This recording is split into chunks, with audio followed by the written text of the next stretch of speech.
Hi. So I'm doing a bunch of thinking as I'm walking around and enjoying a beautiful day. It's a little chilly in the air, but I like it. And the flowers are starting to come out, and the buds on the trees are there, and some of them are opening. Some flowers smell, and I love stopping and smelling them. They're so beautiful. I woke up this morning in a grateful mood, which is rare for me. Usually my mornings are pretty tense. But I think it's because, a lot of the work that I'm doing, but also, it's lighter now. And I wake up if it's light, I wake up. And it's much easier for me to get out of bed. And it's happier, right? There's light. So, wanted to talk about the situation in my house. As you may or may not know, back in December, I think it was, I'm trying to shorten this story. My yoga instructor, so back in, I think it was January, December, October, November, we, at my house, were able to get rid of two troublesome housemates. One was just filthy and dirty and gross, and stole. And the other was very violent. It's very unpredictable, very angry, and eventually got violent. So we were able to get a restraining order and have him removed from the house, and somehow we got the other guy to go too. And I told my yoga teacher at the time about it. And I hadn't been to many classes, I didn't know him very well. A handful of classes really. But I mentioned it to him because I'm like that, and I shouldn't do things like that. And he mentioned that he had a troublesome roommate as well. And the next time I talked to him, there'd been an altercation, and the guy hit him, and he told the guy to hit him again. And he called the cops and tried to get a restraining order, but got a restraining order for 5 feet. And then the landlord told him to leave. So that should have been a clue. But he mentioned this, and he's kind of like, yeah, can we come stay? I mean, more or less, like, hey, you got a place. Wow. He was planning on that all along. Wow. So I didn't say anything to him because I didn't, why would we want another person in here? We're able to cover the rent, and, it was peaceful. And now we had an environment in which we could heal ourselves emotionally and spiritually, and grow like my business so that I can never take government dollars again. It's a peaceful environment. Great. He put a post up on, this is a long story now, up on, listen to your gut. This is number one, right? Listen to your gut and pay attention to the red flags.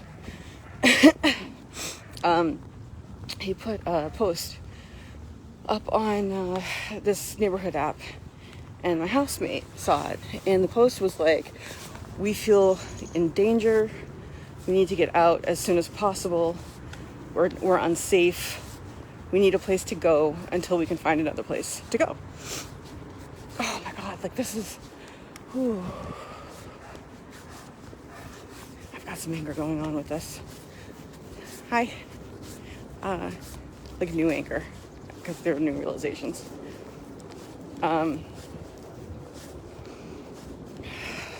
Respect, compassion. I was just saying my prayer to myself, and it's like, okay. Anyway, so we invited them, according to their post, to stay until they could find another place. And he replied and accepted that offer. We got on the phone and we talked about the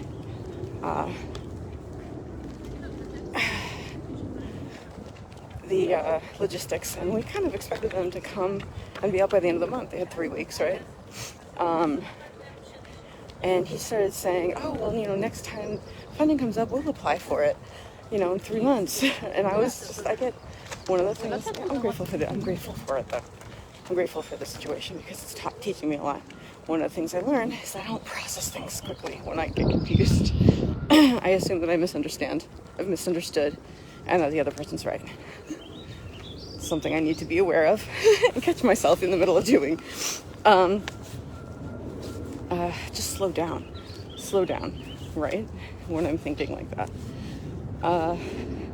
Anyway, I was kind of like, I felt bad because now we'd asked him to come, and I felt bad saying, actually don't come. But then I also felt bad, I didn't feel like I could say no. I was just very confused. And so he moved in thinking that he could stay. And never told the girlfriend any of this, I don't think. Maybe he did, I don't know. But he seems to be in charge of all these decisions. Anyway, a month and a half go by, and we kind of realize there are a lot of issues with this. We weren't prepared to say yes to this. We were prepared to give them what they asked for and what we offered, but we weren't prepared to give this other thing, which was stay there. And it was for a number of reasons. One, fraud. That's a big one. Not only did I feel incredibly guilty about lying to the government and having some more people there, but also, if I was caught, I could have to pay the money back, fees, gone to jail, and have felony fraud on my record. And however unlikely that might have been, the fact that it was anywhere within the realm of possibilities was completely unacceptable, especially because I was doing this as the biggest favor I've ever done for anybody in my life. Compassion. Peace. Understanding. Acceptance. Okay. So, anyway, Amy and I, my housemate and I, sat down with them and basically, explained this is a problem and you're going to have to leave. He got pissed and said that they were staying and that they had every right to be there and that he wasn't going to leave until he had enough money for a deposit on a house. And then he had to go because he had a class that he had to go teach. So, thankfully, I had time to think. I was pissed. So I thought, and there were a lot of reasons for them to go. So I wrote them all down, and I came up with a bulleted list that I printed out, and it was 4 pages long. 4-page long bulleted list of the reasons that they needed to go. And I honestly thought that the reaction was going to be oh my God, we're so sorry. You gave us so much, and it's costing you this kind of pain and these problems. Yeah, we'll go right away. That's what I thought the reaction was going to be, but it was not. We asked them to leave by the end of the month, by May 1st, and he got pissed off and more or less refused and was just fighting me on every made the argument about other things, including my ethical upstandingness, which was just laughable because he couldn't find anywhere where he was trying to find some sort of hypocrisy in my behavior, and it was because I pointed out a lot of shitty things that he did. But I didn't point them out, actually. They came to my attention because he said them, and then he realized that that's not what I do. I don't do the crappy things that he does, and because he was trying to prove me a hypocrite, and I think he felt bad about it and defensive. Anyway, I ended the conversation by saying it became an imposition and they were to leave by May 1st. I left the room. Shortly thereafter, I got the opportunity to go to a conference in Florida, and I went, and I came back. Geese crossing. I came back.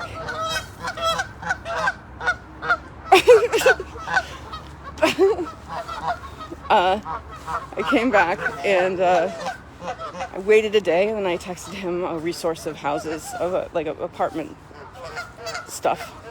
And I said, hey, just wanted to know this is a great resource for affordable housing. And he texted back, thanking me for the resource and telling me that he'd started talking to a realtor and 2 loan agents. I texted him back saying, sorry, yeah, he is more, I'm sorry, he's more, he put this all in writing. So I wrote back saying, look, I'm really happy for you that that's what you're doing, but being in real estate myself, I know that if you were to sign the papers today, it would still take 2 to 3 months to close. And that itself would be unacceptable. I'm sure you realize, because of our conversation last, 2 weeks ago, that would be unacceptable. And, so you should probably find a place. And I didn't get a response. So I'm realizing that he wasn't looking and that they weren't going to be out. So I did some more thinking. Because one of his claims was that they had just as much right to be there as we did, which was the most ridiculous thing I've ever heard in my life. It was just like, what? He says these things. And it's because he's a child and has not progressed beyond a certain point emotionally. But he says these things that he wants to be true. And I'm not sure if he believes them to be true, or he's just trying to convince me of them being true, or just mow me down with his aggressiveness. Not sure. Whatever the case is, he keeps saying these things that he wants to be true and that are not, and that are easily refutable and very look-upable. Especially being amongst the group that I am a part of, I am not knowledgeable in real estate, but amongst everybody else that I know, I am. So, I took the test to be, I know the laws, or a lot of them, and I know a lot of people who know the laws. So anyway, I thought well, he certainly doesn't. My housemate's main worry was that we wouldn't be able to get him out because of the tenancy laws in Massachusetts. So I looked up who qualifies as a tenant. He certainly did not, in any way, shape, or form. There are 3 qualifications that if he met any one of them, he could be considered a tenant, and he did not. He expressly did not meet any of them. So, not a tenant. What he was is a trespasser, and that's illegal, and that means I can have him removed. So, I had said they had until the end of the month, and I wanted to keep to my word, because that's the kind of person I am. But I needed him to know that there was going to be consequences if he didn't leave. And he didn't seem to think that there would be. So I approached the girlfriend, and I said, look, I'm going to have a conversation with Brian. He's not going to be happy, but he seems to think that he can just stay and have no consequences, we can't do anything about it. And the thing is, we can do something about it. I have legal recourse, and I will do it if you guys don't move. So I couldn't catch him. I'm just gonna skip that part. It's not necessary, just kind of a little mind-blowing, but not necessary to the plot. So, because I couldn't catch him, I just texted him. Very plain, simple text, no anger. In the text, it's just matter of fact, saying look, we don't believe you're gonna go. So if you're not out, we asked you a month ago, or more than a month ago, to leave. No, at that time it was 2 weeks ago. So we asked you over 2 weeks ago to leave, and we don't believe you're going to go. So I just want you to know that you're not tenants legally. What you are legally is trespassing, and I will call the cops and make a report. I will go to the police station. I will make a report, and I will take the report to the court, and I will have a court order issued, and you'll be removed from the house. And then he came at me the next time he saw me. He was like, "You're mentally ill." No, I'm not. I'm just well informed. And, he was trying to say he had all the right to be there. And I was like, no, you don't. I know the laws. I'm a real estate agent. Just about everybody I know is in real estate. You know, like the last 3 conferences I was at were real estate conferences. And the one that wasn't was just full of real estate people. It just happened to be a separate subject. So, you know, my boss is a landlord in Massachusetts with 100 doors. Yeah, I know real estate, and this is the law, and you are trespassing. He was so angry. He was yelling, and he made himself all big, and he walked towards me menacingly, and I was terrified. I've never been so scared in my life. Like, I've been scared in nightmares, and that's a different kind of fear. Like, my legs felt weak. I was so scared. But I stood my ground, which I'm very proud of myself for. And I said, you know, this isn't a conversation. If you give us trouble about it, we'll go right now. And he gave us trouble about it. I didn't go right away because I let the storm pass. But I said, you know, further trouble, we're going to go immediately to the police. So he hasn't given us trouble about it. He's even tried to be friendly, which is just so bizarre to me, to have like a screaming match. Well, not even match, just screaming at someone who's calmly speaking to you and telling you about all the things they've done for you and what you're doing to them, and then acting like we're buddies. That's just bizarre. But so we've been civil the few times that I've seen him, and May 1st is tomorrow. We have seen no sign of them packing. So I'm slightly concerned. They said, okay, so after this conversation where he kept on saying things that weren't true and I kept refuting them easily, and then he would go and say the opposite thing of what he just said, which was really bizarre. It was like the Twilight Zone. It really was. It's like, what are you talking about? You know, like, oh, that's not what you offered it. Yes, it is. Well, you don't have proof of that. Yes, we do. No, you don't. Okay, I'll text it to you. Text him the proof. Well, that's what we're doing. We're looking for a place. Great, then we don't have a problem, do we? So he said that they were going to find a place, and they went that Monday to find a place. They found it, and they were taking it. That was his text. We're taking a place. But I have not seen. The last I heard, they hadn't signed a lease, and I haven't seen any signs of movement. Oh, yeah. Michelle, real quick, we offered it to them because we had just been in a traumatic situation where we felt unsafe, and I knew him as an acquaintance, as my yoga instructor that I've been to classes a few times, and we offered a place because they felt unsafe in their home, and there was an incident there which was, like, thinking back, absolutely this guy's fault, and I should have, like, thought about that. And we asked them to be there so until they could find another place. They were looking for, they put a post out saying, we're looking for a place to stay just until we find another place because we don't feel safe. So we said, you can come here until you find a place because we know what it's like to feel unsafe. Yeah. And then they're like, okay, that's what we accept. And then he's like, but we're going to stay. And we've had several conversations about it, how that's not acceptable, and we're trying to get him out. So we've come to the last straw. Tomorrow's May 1st, and that's the date we gave them. And supposedly they have this place. Supposedly. But we haven't seen any signs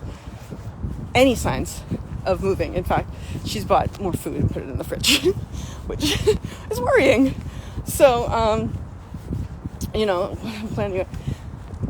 I'm planning on having a conversation today about it, casually asking, like, hey, I think I might have a few boxes up in the storage, the storage area that we have. Do you guys need boxes?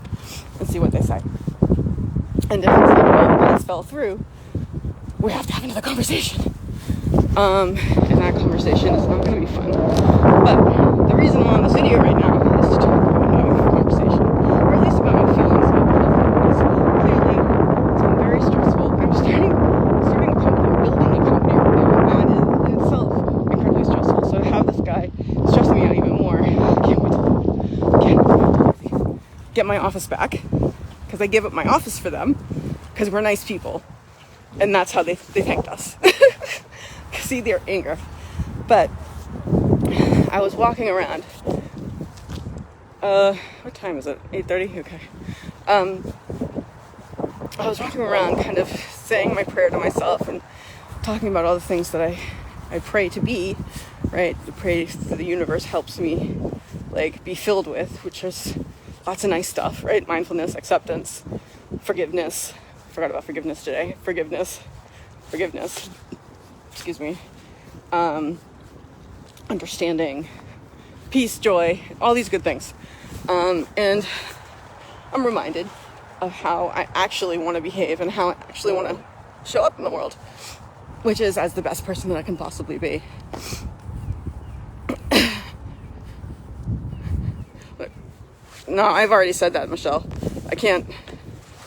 I've already said that twice to him. So I have to follow through. Tomorrow's the day we gave him. That's it. End of story. So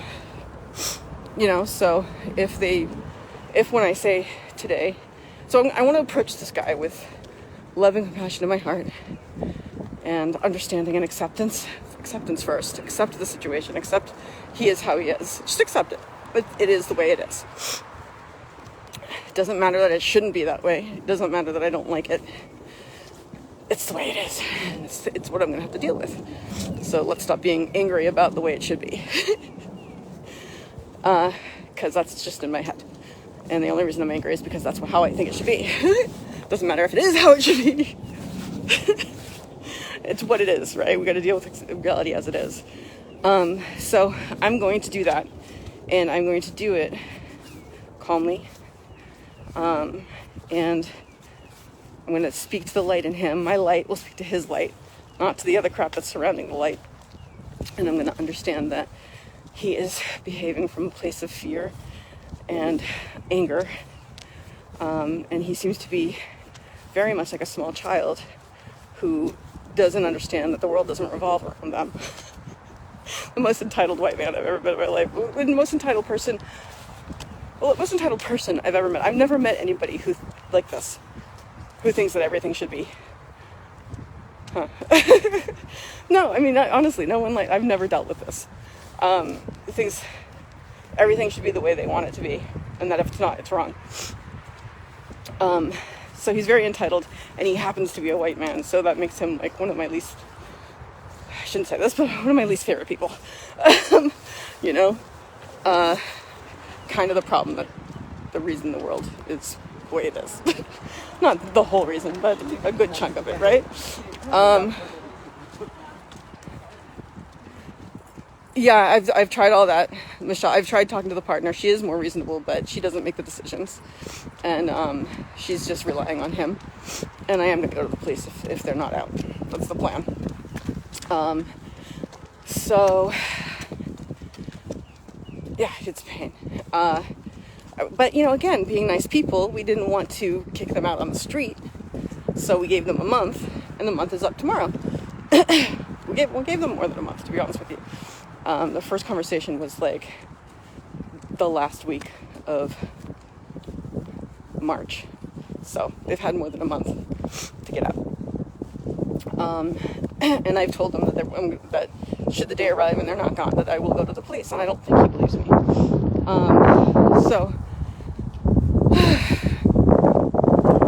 So what I want to approach this conversation, and this is the conversation I want to have with him today, if it turns out they're not moving.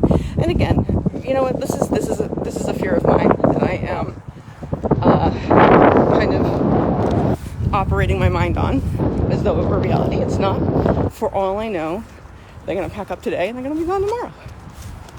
For all I know, that's true.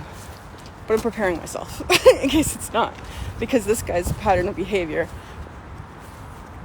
Within this guy's pattern of behavior, I would not at all be. I'm kind of expecting him not to go. Like I really am. So the way I want to approach it, though, rather than being angry and resentful, because I've been very angry and resentful about it lately, and it's not good for me. It's not good for the people around me. It's not good for my productivity. It's not good for my company. It's not good for the people who work for me. It's not good for my sales. You know what I mean? Like I messed up a sale the other day because I was stressed out. So it's really causing issues. But I can choose. This is the part where I get to choose, right? I get to choose how I react. I get to choose how I think about this and what my reaction is. And I can allow whatever feelings I'm feeling to be what they are, whatever thoughts I'm having to be what they are.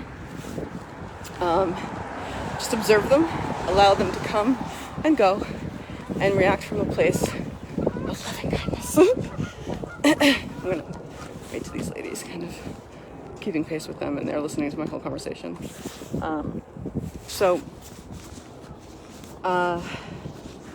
Yeah, that's how I want to approach this conversation. But if it does turn out that he's not going, you know, my plan is to say, like, well, here are the consequences of your choice. We're gonna go upstairs, take a shower, and get ready to go to the police. And if you guys are down here, if you guys haven't packed up a bag, left the keys on the table, and gotten out of here, by the time I do that, I will be walking over to the police. And here is, I'm practicing, this is what I'm doing, I'm practicing with you guys. Like, and here is what the consequence of that will be. They will come here. I have plenty of evidence that this is the case. Plenty of evidence that this is the case. They will come here and they will arrest you. And you will be put in jail until Monday, because even though the law says, and I can quote, I mean, this is how far I've gone.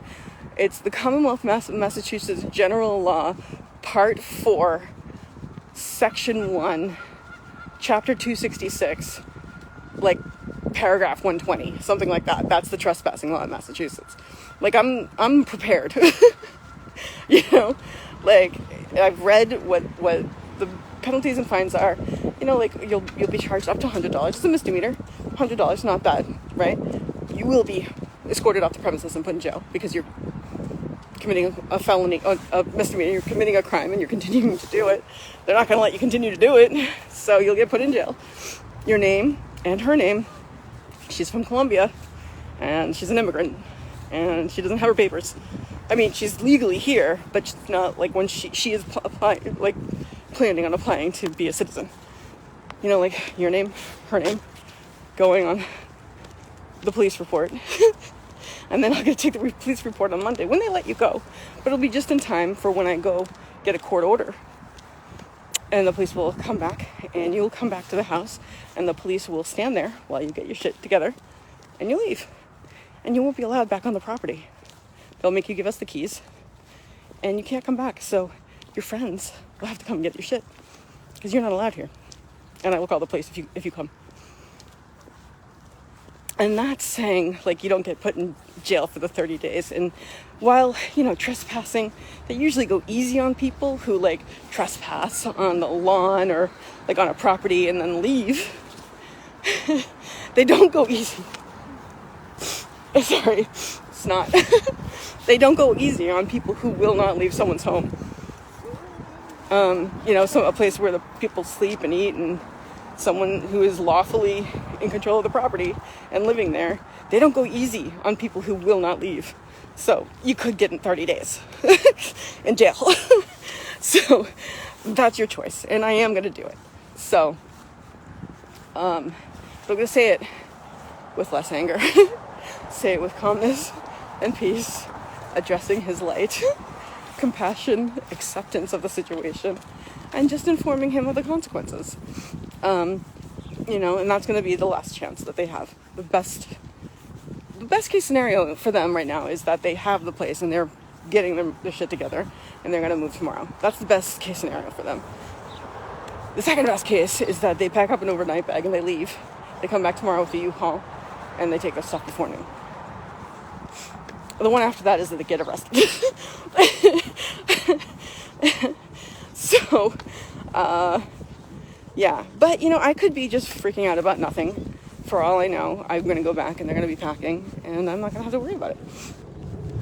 This could be a freak out for nothing. But the point I wanted to make on this video was that instead of approaching it with anger and bitterness and resentment and stress and righteous indignation, which is one of my favorite emotions in the world.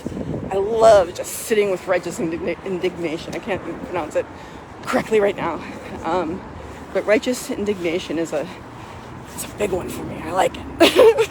So I'm not even going to I'm not even going to reply with that. I'm going to accept the situation as it is and inform him with compassion of the consequences of his actions. Forgiving him, because let's be honest, forgiveness isn't for him, it's for me. And letting go. It's not even that I'm not going to react with the anger and the fear, honestly, because I'm a little bit afraid of him. It's not even that I'm not going to act with those things I'm going to let go, actively relax and release whenever. So that's what the plan is. Whew, I can feel it though, like when you're feeling a sort of fear, honestly it's fear. I'm a little afraid of this guy who's living in my house and won't leave. Like there's like a burning pit feeling in the pit right there. It's nice and in the solar plexus. So hopefully, hopefully I'm worried about nothing. Hopefully they'll go. But the point of the video, again, is that situation where my reaction, my feelings are anger, righteous indignation, fear, like resentment, stress, anxiety, and just kind of wanted to kick him in the face. I'm going to allow that stuff to be what it is. It is.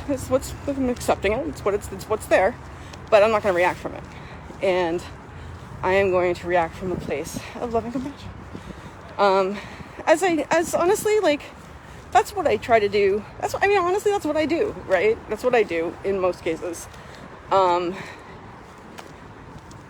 It's just that in most cases, I still hang on to the anger and the fear, and I'm not fully reacting from that. Well, I don't know. How can you be fully, whatever. Anyway. That's the plan. And I'm going to encourage all of you out there, if you're in a situation where you're feeling anger and fear and anxiety, that you don't have to act from that place, that you can take a deep breath, relax and release all the tension in your body. That's what is meant by letting go. I learned that over a year ago now, and it has been enormously helpful. Relax and release. I didn't know what letting go meant until I read that thing with Michael Singer, and I'm just going to encourage you guys again and again and again to read Michael Singer. But I learned, thank God, what letting go is, and I had a series of events where that came in useful. And you know what? This is another one. This is another event that is happening that the past events have prepared me for. Prepared me to react in a more, in a more, like, with even more peace and even more compassion. Just let go of the feelings. And the more you do it, the easier it becomes and the deeper it goes. So I'm actually very grateful for the situation, and I do know that, and it's not like I just came to this conclusion. I've been grateful for the situation for a while, because as everything in life, it is an opportunity to grow emotionally and spiritually. If these things didn't happen, my spiritual and emotional growth wouldn't be supersized, right? So I am very grateful for everything that happens, that causes turmoil, because it is just another opportunity to learn the relax and the release, to let it go, and to be at peace.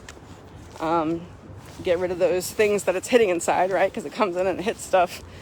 Relax and release those things, because that's what's coming up, right? Just let it go. So, I'm going to encourage you guys to be grateful for stuff like this too.